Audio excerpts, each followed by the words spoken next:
بسم اللہ الرحمن الرحیم۔ السلام علیکم محترم ناظرین، آپ کے چینل نصیحت میں خوش آمدید کہتے ہیں۔ جیسا کہ پچھلی ویڈیو میں بھی میں نے عرض کیا کہ ہم ایک بہت ہی اہم بیماری کے بارے میں ڈسکس کر رہے ہیں، جس کی نشست میں پہلے بیان کر دیا گیا، ایک آج اور انشاءاللہ ایک اگلی نشست میں اس کو بیان کریں گے۔ تاکہ ہم بات کر رہے ہیں معدے کی بیماری میں۔ ہم نے پہلے معدے کی سوزش کو ڈسکس کیا، آج جو ہم بات کریں گے وہ انتہائی اہم اس لیے بھی ہے، تقریباً معدے کی بیماری اب ہر موضوع معاشرے میں یہ عام ہونا شروع ہو گئی ہے۔ آج ہم معدے کے السر یعنی کہ معدے میں ہونے والے زخموں کو دیکھیں گے، اس کے اسباب کیا ہے، وہ کیوں ہوتے ہیں، اور آپ صلی اللہ علیہ وسلم نے ہماری کیسے رہنمائی فرمائی۔ یعنی جیسا کہ آپ جانتے ہیں، معدہ جو ہے وہ خوراک کو سٹور کرتا ہے، ٹھیک ہو گیا۔ اس میں موجود نمک کا تیزاب پیپسین مل کے شکر کو گلوکوز میں تبدیل کرنا شروع کر دیتے ہیں۔ لیکن معدے کے السر کو گیسٹریٹک السر بھی کہتے ہیں، اور خدا کی طرف سے یہ اللہ نے ایک ایسی صلاحیت رکھی ہے کہ یہ جو تیزاب ہے معدے کی دیواروں کو جھلی کو نقصان نہیں دیتا، لیکن ہر وقت ایسا نہیں ہے۔ بعض اوقات یہی تیزاب جو ہے معدے کی جھلی کو متاثر کرنا شروع کر دیتا ہے۔ لیکن یورپ کی اسٹڈی کے مطابق تقریباً 10% لوگوں میں یہ السر موجود رہتا ہے، اور پہلے یہ تھا کہ یہ مردوں کی بیماری ہے، جبکہ اب عورتوں اور مردوں میں تناسب 2 اور 1 کا تناسب آ گیا۔ پہلے 4 اور 1 کا تھا، اب 2 اور 1 کا تناسب آ گیا ہے۔ اس طرح سے یہ بیماری جو ہے اب یہ تقریباً ہر موضوع میں عام ہونا شروع ہو گئی ہوئی ہے۔ یہاں تک کہ 50% لوگ وہ ہیں جن کو معدے کا جو السر ہے وہ معدے کے منہ میں ہی ہوتا ہے۔ 90% ایسے لوگ ہیں جن میں السر 1 سے زیادہ بھی ہو سکتے ہیں، یعنی کہ 2 زخم ہو سکتے ہیں، اور 10 سے 15% جو ہے معدے کے جن میں ایک ہی السر ہوتا ہے، یعنی کہ زخم ایک ہی بنتا ہے۔ تو ناظرین، اس کے کچھ اسباب کو بھی دیکھ لیتے ہیں۔ پہلے تو یہ تھا کہ یہ کھٹی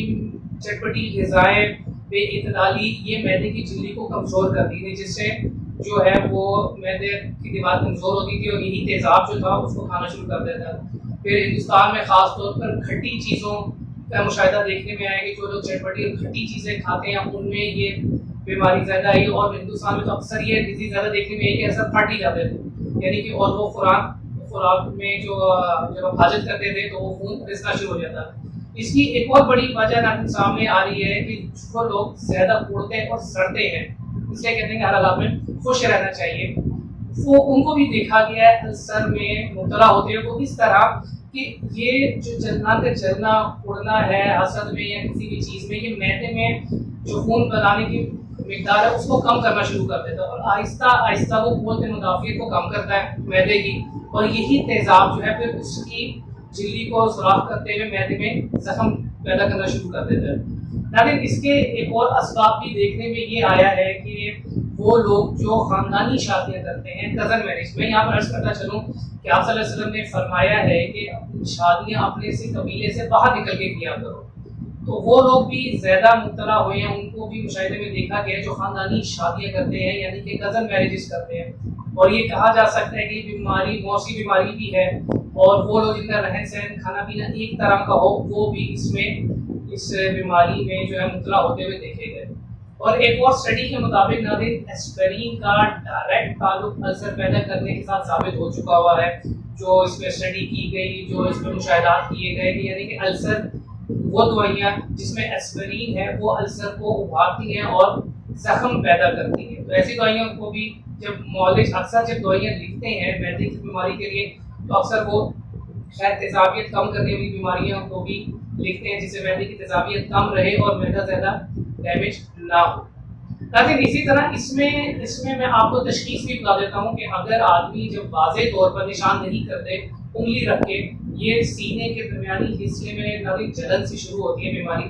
یعنی کہ جلن پیدا ہوگی، وہ جلن اتنی زیادہ ہوتی ہے کہ وہ درد کی صورت اختیار کر لیتی ہے،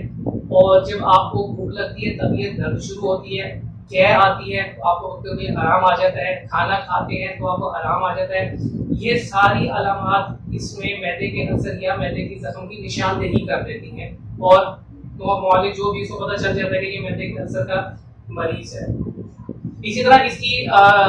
دور جدید میں علاج موجود ہے، ڈاکٹرز وغیرہ ایلوپیتھی میں علاج کرتے ہیں، لیکن ہم چلتے ہیں ناظرین طب نبوی کے اوپر کہ آپ صلی اللہ علیہ وسلم نے ہماری اس بیماری میں بھی کیسی رہنمائی فرمائی ہے، ہمیں کیسے اس میں